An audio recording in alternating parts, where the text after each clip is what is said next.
بے شک نماز مومنوں پر اوقات مقررہ میں ادا کرنا فرض ہے۔ اب پوائنٹس کی صورت میں نماز کی اہمیت کو بتایا جا رہا ہے کہ نماز کو اللہ تعالیٰ کا قرب حاصل کرنے کا اہم ذریعہ قرار دیا گیا ہے، یعنی کہ ہم نماز پڑھ کے ہی اللہ تعالیٰ کو اپنے قریب پا سکتے ہیں۔ دوسرا پوائنٹ ہے نماز پڑھنے والا اللہ تعالیٰ سے مناجات و عاجزی۔ مناجات کا مطلب یہ ہوتا ہے کہ اپنے دل کی بات کسی سے کہنا، یعنی کہ مناجات چھپ کر کہنا۔ تو مناجات و عاجزی کا اظہار کرتا ہے اور براہ راست اپنے رب سے ہم کلام ہوتا ہے، مطلب بات کرتا ہے۔ نبی کریم صلی اللہ علیہ وآلہ وسلم نے بھی نماز کی اہمیت پر زور دیا ہے۔ آپ صلی اللہ علیہ وآلہ وسلم کا فرمان ہے کہ نماز دین کا ستون ہے۔ قیامت کے روز جس چیز کے بارے میں سب سے پہلے پوچھا جائے گا وہ نماز ہوگی۔ جس شخص نے 2 ٹھنڈے وقتوں صبح اور شام والی نماز پڑھی وہ جنت میں داخل ہوگا۔ چونکہ فجر اور عشاء سونے کے اوقات ہیں، اس وقت لوگوں کے لیے نماز پڑھنا ذرا دشوار ہے، اس لیے آپ صلی اللہ علیہ وآلہ وسلم نے ان 2 وقتوں کا ذکر فرمایا کہ جو شخص ان 2 وقتوں میں نماز کی پابندی کرے گا اس سے دوسرے وقتوں کی نمازیں ضائع نہیں ہوں گی۔ اسٹوڈنٹ یہاں تک پڑھ لیا ہے، اب میں اس کے بارے میں وضاحت کروں گی۔ نماز کے معنی: ذات باری تعالیٰ کی بارگاہ میں اس کے بے پایاں جود و کرم اور فضل و رحمت کی خیرات طلب کرنے کے لیے خشوع و خضوع کے ساتھ سراپے التجا بنے رہنے اور اس کے حق بندگی بجا لانے کو صلاۃ سے تعبیر کیا جاتا ہے۔ ارشاد باری تعالیٰ ہے، کیا تم نے نہیں دیکھا کہ جو کوئی بھی آسمانوں اور زمین میں ہے وہ سب اللہ ہی کی تسبیح کرتے ہیں، اور پرندے بھی فضاؤں میں پر پھیلائے ہوئے اس کی تسبیح کرتے ہیں۔ ہر ایک اللہ کے حضور اپنی نماز اور اپنی تسبیح کو جانتا ہے۔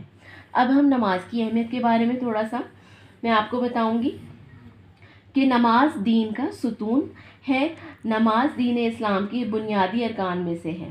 نماز اللہ اور اس کے رسول پر ایمان کے بعد اہم ترین رکن ہے۔ اس کی فرضیت قرآن و سنت سے ثابت ہوتی ہے۔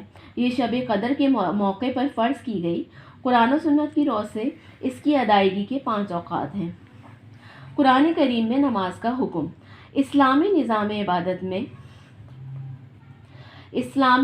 عبادات میں نماز کی اہمیت کا اندازہ اس بات سے بخوبی لگایا جا سکتا ہے کہ قرآن کریم میں 92 یعنی کہ 92 مقامات پر نماز کا ذکر آیا ہے۔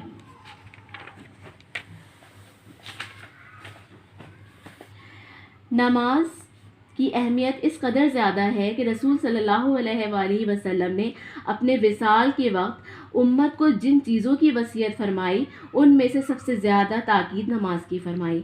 حضرت عبداللہ بن مسعود رضی اللہ تعالیٰ عنہ بیان کرتے ہیں کہ میں نے حضور صلی اللہ علیہ وآلہ وسلم سے عرض کیا، اللہ تعالیٰ کو کون سا عمل سب سے زیادہ پسند ہے؟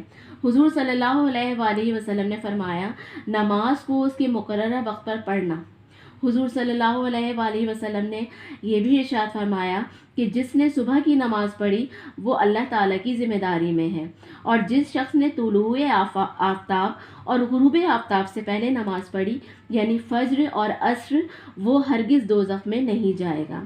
حضرت ابوبکر صدیق رضی اللہ تعالیٰ عنہ بیان کرتے ہیں کہ حضور صلی اللہ علیہ وآلہ وسلم نے فرمایا، جس نے 2 ٹھنڈی نمازیں پڑھیں یعنی کہ عصر اور فجر، وہ جنت میں جائے گا۔ اسی طرح حضرت عائشہ رضی اللہ تعالیٰ عنہ روایت کرتی ہیں کہ حضور صلی اللہ علیہ وآلہ وسلم نے ارشاد فرمایا، اللہ تعالیٰ کے نزدیک سب سے افضل نماز مغرب ہے، اور جو اس کے بعد 2 رکعت پڑھے گا تو اس کے لیے اللہ تعالیٰ جنت میں ایک گھر بنا دے گا۔ اسی طرح نماز کے حوالے سے آپ صلی اللہ علیہ وآلہ وسلم نے ارشاد فرمایا، جس شخص نے عشاء کی نماز باجماعت پڑھی تو گویا اس نے نفس عبادت قیام کیا۔ اسٹوڈنٹ اب ہم آگے ریڈ کریں گے۔ شرائط نماز کی ادائیگی کے لیے کچھ شرائط ہیں جن کا پورا کرنا نماز پڑھنے سے پہلے ضروری ہے۔ ان شرطوں کو پورا کیے بغیر نماز درست نہیں ہوتی۔ یہ شرائط نماز کے اندر نہیں ہوتی بلکہ نماز سے پہلے ادا کیے جاتے ہیں۔ جو کہ درج ذیل ہیں۔ سب سے پہلے طہارت، جسے ہم پاکی کہتے ہیں، پاک ہونا۔ پاک ہونے سے مراد یہ ہے کہ انسان کا اپنا بدن، لباس اور جگہ جہاں نماز پڑھے گا پاک و صاف ہو۔ ستر عورت، شرعی حکم کے مطابق جسم کا ڈھکا ہونا۔ وقت، نماز کو اس کے وقت پر ادا کرنا۔ وقت سے پہلے نماز صحیح نہ ہوگی، اگر وقت کے بعد ادا کی جائے گی تو وہ قضا کہلائے گی۔ استقبال قبلہ، اپنا رخ قبلے کی طرف رکھنا۔ نیت نماز، نماز پڑھنے سے قبل نماز کی نیت کرنا، یعنی دل میں یہ سوچ رکھنا کہ میں فلاں وقت کی نماز پڑھ رہا ہوں، فرض یا سنت یا نفل ادا کر رہا ہوں۔ اگر دل میں یہ سوچ نہ ہوگی تو نماز صحیح نہ ہوگی۔ اسٹوڈنٹ، اب ہم فرائض پڑھیں گے کہ نماز کے فرائض کیا ہیں۔ نماز پڑھنے کے کچھ فرائض بھی مقرر کیے گئے ہیں جن کا پورا کرنا ضروری ہے۔ یہ فرائض نماز کے اندر ہوتے ہیں، اگر ان میں سے ایک بھی رہ جائے، چاہے بھولے سے یا جان بوجھ کر، تو نماز ادا نہیں ہوگی۔ ان فرائض کی کل تعداد 7 ہے، جو کہ یہ ہیں۔ سب سے پہلے تکبیر تحریمہ یعنی اللہ اکبر کہہ کر نماز کی شروعات کرنا۔ نمبر 2 قیام کرنا۔ نمبر 3 قرات کرنا۔ نمبر 4 رکوع کرنا۔ نمبر 5 سجدہ کرنا۔ نمبر 6 آخری جلسہ یا قیدہ کرنا۔ اس سے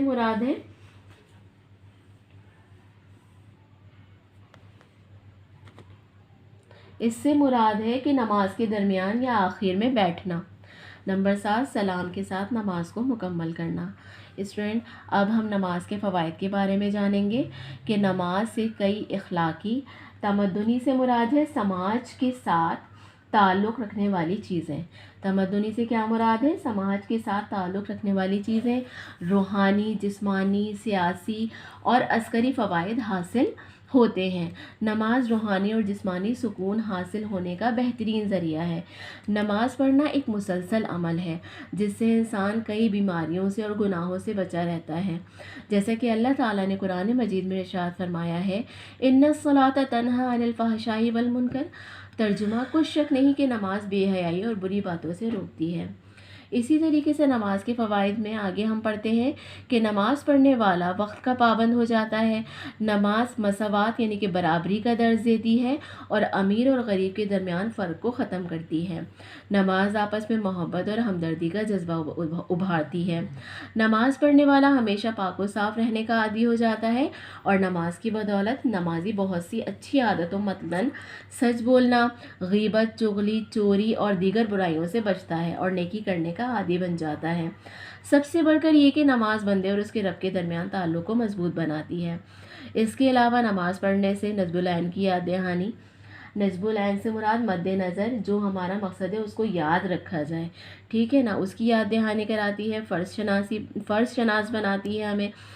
اس کے بعد تعمیر سیرت عادت کو سنوارنے میں مدد دیتی ہے، ضبط نفس کی بری عادتوں کو جو ہے وہ روکتی ہے، جو بری عادتیں نفس میں ہوتی ہیں ان کا خاتمہ کرتی ہے۔ اسی طرح سے پابندی وقت کا پابند بناتی ہے، مساوات برابری کا درس دیتی ہے، قوت و محبت، اسی طرح سے فلاح و بہبود یعنی کامیابی اور بہتری، تربیت اطاعت امیر یعنی کہ جو ہمارا امیر ہے اس کی اطاعت کی تربیت ہمارے اندر آتی ہے، نظم جماعت کی ہم اس کی طرف راغب ہوتے ہیں، صف بندی کی عادت ہم میں آتی ہے۔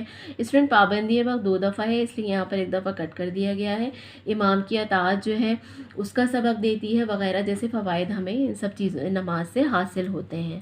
امید کرتی ہوں کہ ظاہر ہے بہت ہی آسان ہے۔ ظاہری نماز جو ہے وہ ہمارے مذہب میں فرض ہے، ہم تمام مسلمانوں پر فرض ہے۔ اگر ہم مسلمان ہیں تو ہمیں نماز جو ہے وہ اس کی چھوٹ نہیں، تو اس لیے ہمیں کوشش کرنی چاہیے اسٹوڈنٹ کہ اپنی نمازوں کا خیال رکھیں اور اپنی نمازوں کی پابندی کریں، کیونکہ ظاہری سی بات ہے مرنے کے بعد اور جو ہم سے پہلا سوال کیا جائے گا وہ ہم اپنے بڑوں سے، اور ہمیں یہی پتہ ہے کہ وہ نماز کے بارے میں ہی ہوگا، اس لیے کوشش کرنی چاہیے کہ ہم اپنی نمازوں کو ان کے ٹائم پر ادا کریں۔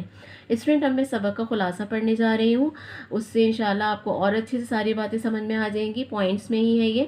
نمبر 1، نماز ایک اہم عبادت ہے جو ہر عاقل و بالغ مسلمان پر فرض کی گئی ہے۔ قرآن مجید میں مختلف جگہوں پر نماز ادا کرنے کی بہت کثیر تعداد میں تاکید کی گئی ہے۔ ایک جگہ پر اللہ تعالیٰ کا ارشاد ہے، نماز پڑھتے رہو اور مشرکوں میں نہ ہونا، جس سے معلوم ہوا کہ نماز نہ پڑھنے کی صورت میں بندہ کفر و شرک کے قریب پہنچ جاتا ہے۔ آگے پڑھیں گے۔